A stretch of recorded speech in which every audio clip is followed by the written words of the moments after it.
Sir मेरा चौथा सुझाव जो माननीय वित्त मंत्री जी के लिए है वो ये है कि legalise virtual digital assets as an asset class. India में अभी सर वैसे ही डी फैक्टो लीगलाइज टैक्सेशन है वर्चुअल डिजिटल एसेट्स, यानी कि crypto currency, stable coin etcetera, क्योंकि अगर उनकी खरीद बेच पर कोई मुनाफा होता है तो 30% फ्लैट इनकम टैक्स लगता है और 1% ट्रांजैक्शन टैक्स जो अपनी वस्तु बेच रहा है उसे सरकार को जमा कराना पड़ता है। But they are somehow not recognised as an asset class. VDS जो वर्चुअल डिजिटल एसेट्स है, इन्हें एक एसेट क्लास का दर्जा नहीं दिया गया, जिसके चलते कोई डेडिकेटेड लाइसेंसिंग लॉ नहीं है, कोई क्लियर कंज्यूमर या इन्वेस्टर प्रोटेक्शन कानून नहीं है, एएमएल कानून यानी कि एंटी मनी लॉन्ड्रिंग गाइडलाइंस और डायरेक्शंस इस एसेट क्लास के लिए नहीं है, and there is of course no explicit legal classification. As a result what has happened is that 4.8 lakh crore trade in this virtual digital assets has moved offshore. Bharat के बाहर निकलकर वो अन्य देशों में, दुबई, सिंगापुर, मलेशिया और अन्य देशों में इसका ट्रेड हो रहा है जो भारतीय कर रहे हैं।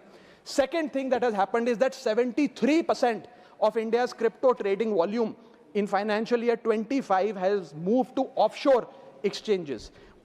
What has further happened is that 180 virtual digital asset startups have moved to countries like Dubai and Singapore, and as a result जो देश, भारत देश के 12 करोड़ ऐसे लोग हैं जो इन वर्चुअल डिजिटल एसेट्स में, क्रिप्टो में, आरडब्ल्यूए यानी कि रियल वर्ल्ड एसेट में, स्टेबल कॉइन में इन्वेस्ट करना चाहते हैं, वो ऑफशोर जाकर इन्वेस्ट कर रहे हैं। जरूरत है कि हम कंप्लायंस हिंदुस्तान में लागू करें, उसे हेविली रेगुलेट करें, लेकिन उसे ऑनशोर लाएं। इसके चलते अगर ऐसा होता है तो सरकार के खजाने में 15 से 20 हजार करोड़ रुपए का इजाफा होगा, उन्हें उतना टैक्स मिलेगा।